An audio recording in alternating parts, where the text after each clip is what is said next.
आप देख रहे हैं डार्क फाइल्स।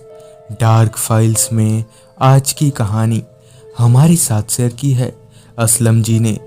तो चलिए बढ़ते हैं असलम जी की भेजी गई कहानी की ओर।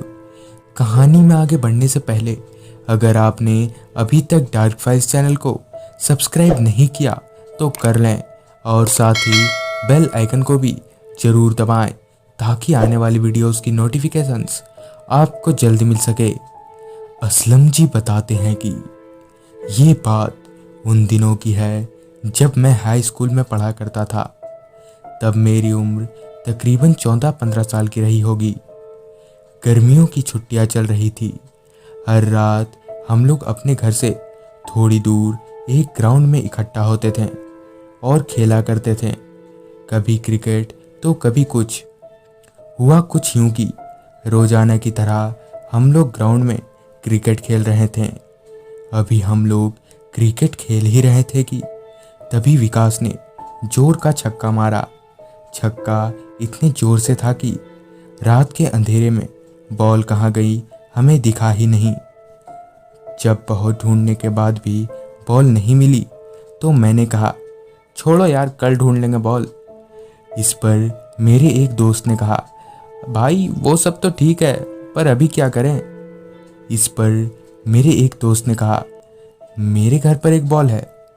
उसके यह बात बोलते ही सबके चेहरे पर छाई मायूसी खुशी में तब्दील हो गई और मैं और मेरा दोस्त उसके घर की तरफ बढ़ने लगे बॉल लाने के लिए। उसके घर पर पहुंचते ही मेरे दोस्त ने कहा, अच्छा तू यहीं रुक, मैं अभी आया बॉल लेकर। यह बोलकर मेरा दोस्त भीतर बॉल लाने चला गया। मैं वहां खड़े खड़े चारों तरफ देख रहा था। उस जगह पर मुझे दूर दूर तक मेरे सिवाय कोई दूसरा नहीं दिख रहा था। अब मुझे वहां खड़े खड़े काफी वक्त बीत गया था, इसलिए मैंने अपने दोस्त को आवाज लगाते हुए कहा, अरे नहीं मिली क्या बॉल तुझे अभी तक? जिस पर मेरे दोस्त ने कोई जवाब नहीं दिया। मैं अभी अपने दोस्त के घर में दाखिल होने वाला ही था कि तभी मेरी नज़र वहां से कुछ दूरी पर एक खंडर पर गई जहां मेरा दोस्त खड़ा था और मुझे इशारा करते हुए अपने पास बुला रहा था। मेरे दोस्त शहजान को उस खंडर के पास खड़ा देख मुझे हैरानी हुई कि शहजान इतनी जल्दी घर से निकलकर वहां कैसे चला गया। खैर शहजान के पास पहुंचते ही वो मुझे खंडर के भीतर ले जाने लगा।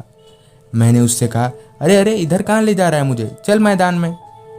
तभी शहजान ने एक बेहद भयानक आवाज में मुझसे कहा, असलम। उसकी आवाज सुनकर मैं समझ गया कि यह शहजान नहीं है। तभी मेरी नज़र उसके उल्टे पैरों पर पड़ी। मैं वहां से भागने वाला ही था कि तभी उसने अपना चेहरा मेरी ओर घुमाया। उसकी शक्ल इतनी भयानक थी कि किसी के भी पसीने छूट जाएं। उसकी लाल सुर्ख आंखें काफ़ी डरावनी थी।